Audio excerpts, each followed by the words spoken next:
I'm 9 weeks into my 50K training using Runna. Should I have stuck with Garmin Coach? So this is my first 50K, and I've been using Runna with my Garmin Fenix 8 for my training program. I've completed 9 full weeks with long runs of 14, 16, and 19 miles. And there's a lot that I've liked, but then there are also some things that I wish were better, especially when it comes to training in the summer, in the heat, and sort of the on-the-fly plan adjustments. So if you're thinking about using Runna with Garmin for your next race, here's my honest breakdown almost halfway through. Just for a little quick backstory, I've run in road races in the past, and I completed a trail marathon about 1.5 years ago, but this is my first 50K. So I wanted a good plan that was really flexible. I've used Garmin Coach plans in the past. They were primarily for shorter distances before Garmin started offering marathon distance, but I thought they were pretty decent. They didn't seem to have tons of flexibility though. When I trained for my trail marathon, I used one of the Hal Higdon training programs. There are a variety of his programs out there that range from novice up to more experienced runners. I used one that was somewhere in the middle. And I was pretty happy with that, but I was also pretty banged up by the end of the race. So for me, going into this new training block, I had a few things that I was looking for. I wanted the ability to run 3 days a week. With Garmin, it's a 4-day minimum.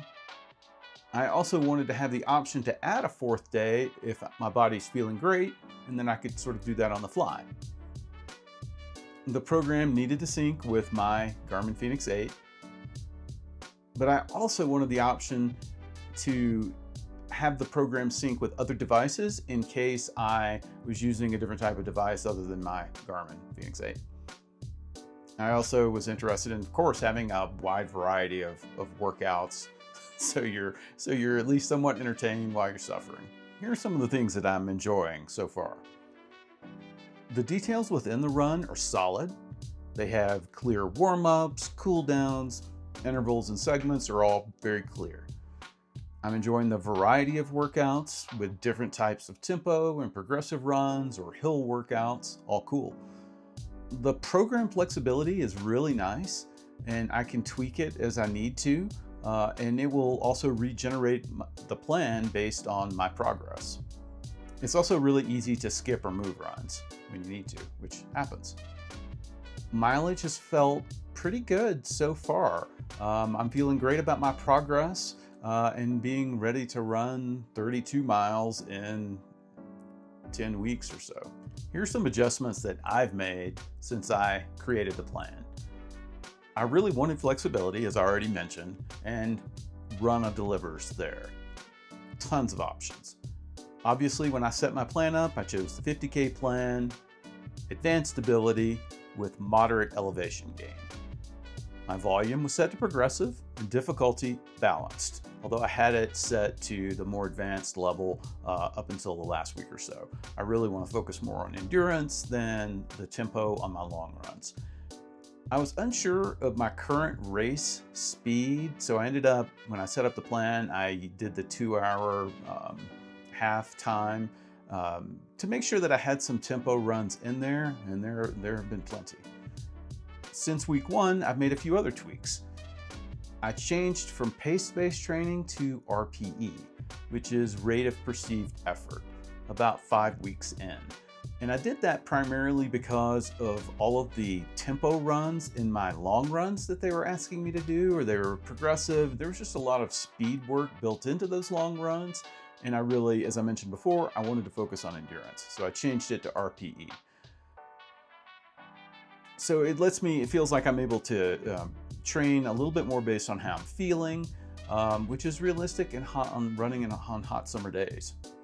One note I would say, if you are thinking about using the RPE, be sure to take a look at the details of your workout before you start it, because it's nice to just have a clear game plan in your mind before you go out for your run, because a couple of times I would start my run and I would just wait for the audio cues to tell me what to do.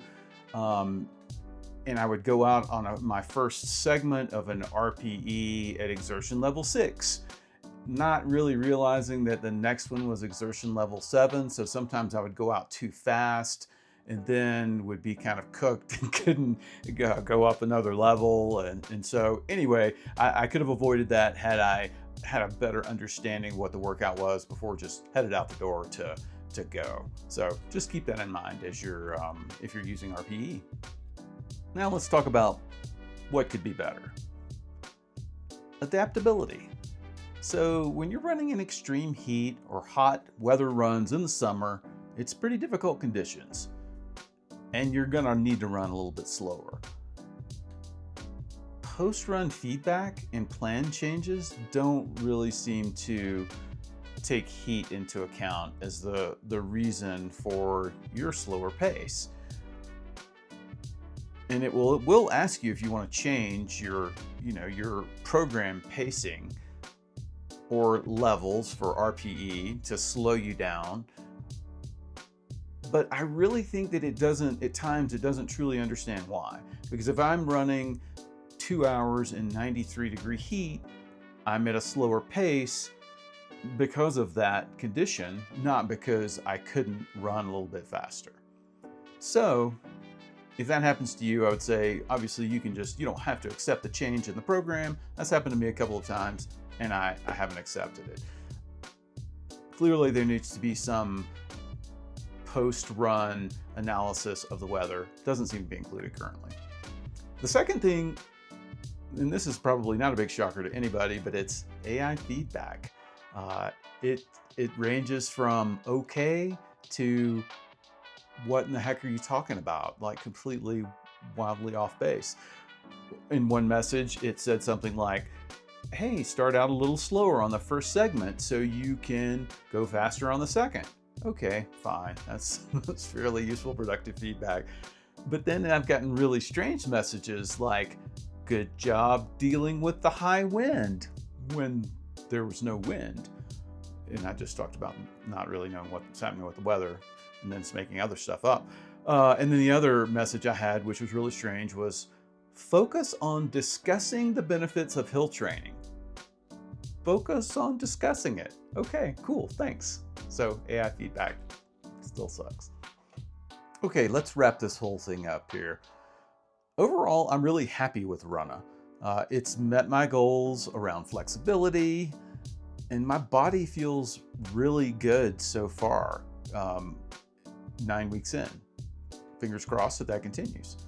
I'm enjoying the workouts, and it integrates perfectly with my Fenix 8. Runna really feels like it could be a fit for a wide variety of people, from new runners all the way up to people who are much more experienced and who love tweaking their plan and want to make changes in training. But with any training plan, especially these AI plans, always use your common sense.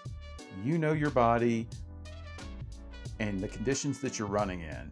And so don't take it personally when it wants to adjust your plan based on a pace when you know there are conditions or something happening that it just doesn't understand.